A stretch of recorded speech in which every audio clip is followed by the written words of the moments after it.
Bonjour et bienvenue dans cette vidéo d'atelier pratique, la première abordant la solution de l'atelier pratique sur le morpion. Alors ça va pas être une vidéo très longue vu qu'on va s'attarder ici à uniquement créer les éléments du décor et tous les éléments de notre jeu. Donc première étape, avant toute chose quand même, on va créer un projet. Donc moi je vais le faire en 3D, en mode 3D. On va le mettre en morpion. Bon, je le mets sur un mauvais remplacement, mais c'est pas grave. Et Unity se lance et nous avons un projet qui est totalement vierge. Alors la caméra, je vais me mettre dans le même axe de la caméra dans le but de voir la même chose de ce côté dans le panneau scène que dans le panneau jeu. Alors, j'avais dit que je voulais une grille de morpion qui représente une grille de morpion. Donc, pour cela, je vais le faire en un seul objet, mais qui va être composé de plusieurs objets. Donc, de mémoire, il m'en faudra, 4. Ces 4 cubes, pour les sélectionner, plusieurs comme ça, j'en sélectionne un, j'appuie sur CTRL et j'en sélectionne plusieurs et je vais les grandir sur l'axe Z. Donc on va descendre à 7 c'est bien.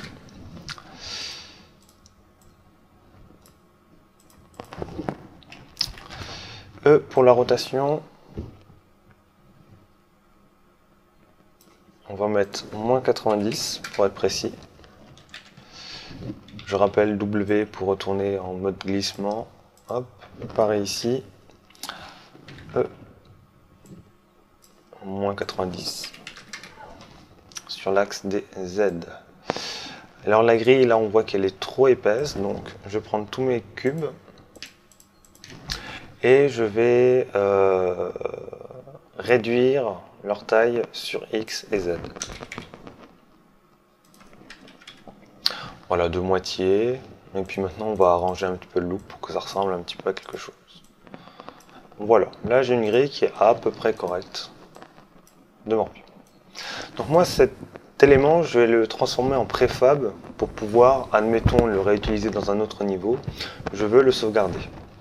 Donc pour cela, je vais prendre mes 3 clones de cubes que j'ai modifiés, le mettre dans mon cube entre guillemets maître, le glisser déposer dans mon dossier A7 et maintenant j'ai un préfab de mon décor. Alors le préfab, bien entendu, on est dans un projet, donc on doit faire attention à comment organiser nos données. Donc ici on va d'abord la nommer, donc décor, et on va le mettre dans un dossier que l'on appelle préfab. Alors, je voudrais réaliser aussi la croix. Donc ça, je peux l'enlever, puisque de toute façon, j'ai enregistré un préfab. Donc, pour faire une croix, j'ai besoin de 2 cubes.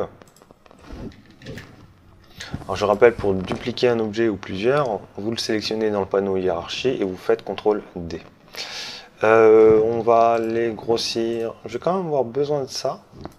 Alors, on va mettre une position, on va la mettre en 0, 0, 0, mais tout comme, hop. Voilà, donc on sera en moins 1, 1. Donc on va garder cette référence là pour avoir les bonnes proportions. Donc à ces 2 cubes, je vais les scale, encore en Y. On va mettre 2,5, ça me paraît pas mal. On va mettre 0,25. Non, 0,35.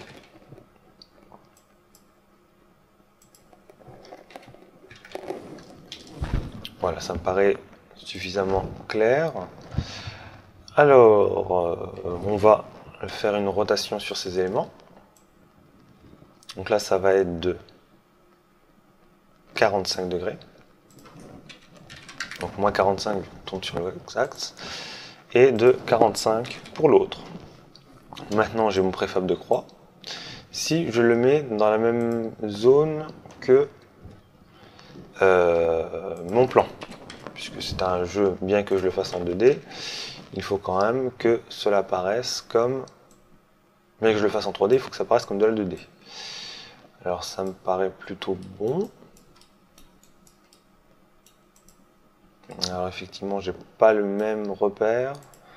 C'est pas excessivement gênant. Ah.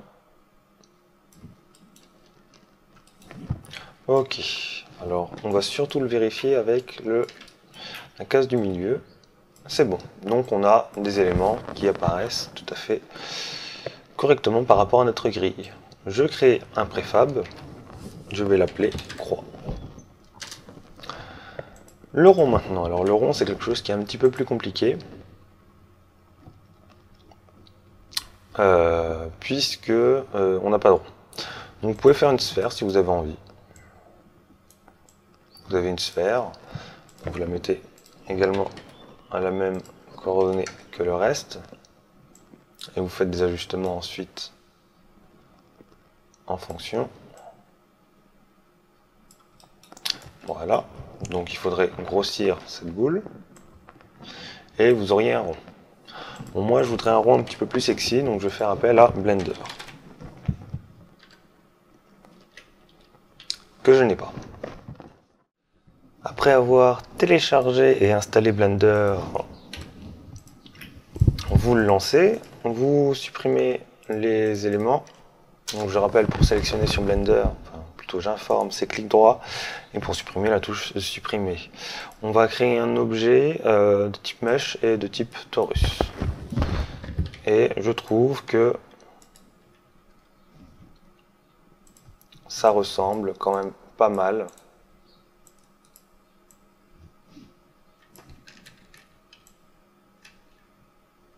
Alors c'est la touche,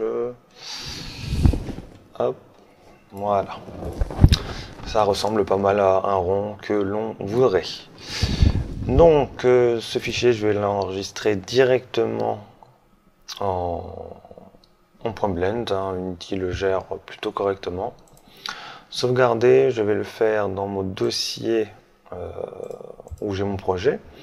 Donc mon projet, je l'ai dans projet bloc, qui est un projet sur lequel je travaille dans Unity. C'est le projet Morpion, et c'est dans les assets. Je vais donc importer cet asset en sauvegardant directement dedans.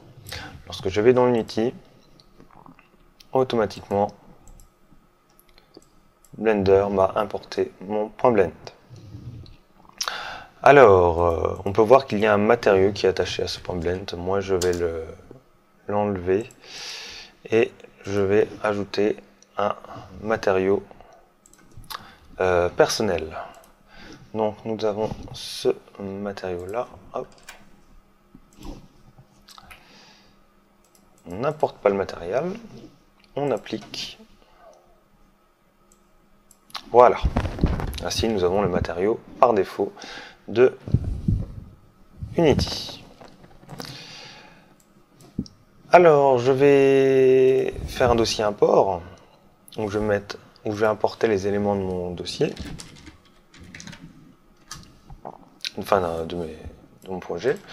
J'enlève le dossier matériel qui est vide et à cet élément, je vais modifier l'orientation sur l'axe des Y. Et ainsi, j'ai un rond qui est plutôt correct. Alors, on va le mettre à la même taille que l'autre. Alors, il faut un petit peu réduire. Donc, on va aller à 0,9. Voilà. Donc j'ai le point pivot qui est bien au centre, donc ça va être facile à placer. Je vérifie pareil pour la croix, le point pivot est au centre de notre objet. Donc là encore ça va être facile à positionner. Et puis j'ai mon fond. Ce que nous avons ici, c'est à la fois quelque chose d'importé et à la fois un préfab. Donc c'est-à-dire que si je fais des modifications sur un élément, c'est répercuté ici. Moi, ce que je veux, c'est que ça ne se produise pas. Donc, je vais transformer cet objet importé, puisque cela vient d'un modèle, en préfab.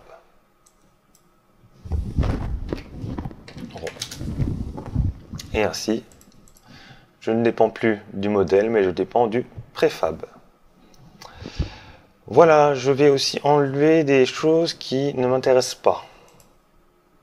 Par exemple, l'animator. Nous n'allons pas faire d'animation sur notre rond, donc je l'enlève. Le mesh renderer, on l'a sur les autres, donc on le laisse.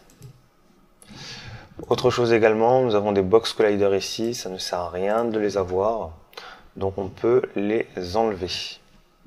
Hop. Voilà. Je crois que c'est tout pour cette vidéo sur les éléments. Je vais quand même créer une plaque. Quoique non, avec le fond là, je vais quand même garder ce fond. Je trouve plutôt joli.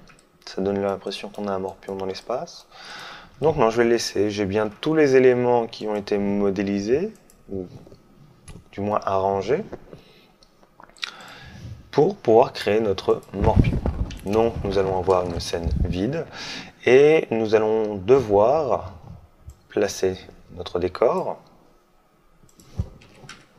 -1. On peut peut-être l'approcher un petit peu. C'est pas sur cet axe là, c'est sur l'axe Z. Voilà. Et dans la vidéo suivante, nous allons nous attaquer à l'interaction, c'est-à-dire le fait de cliquer sur une case ici et le fait que une croix ou un rond va apparaître. Et ça, ce sera bien entendu la semaine prochaine.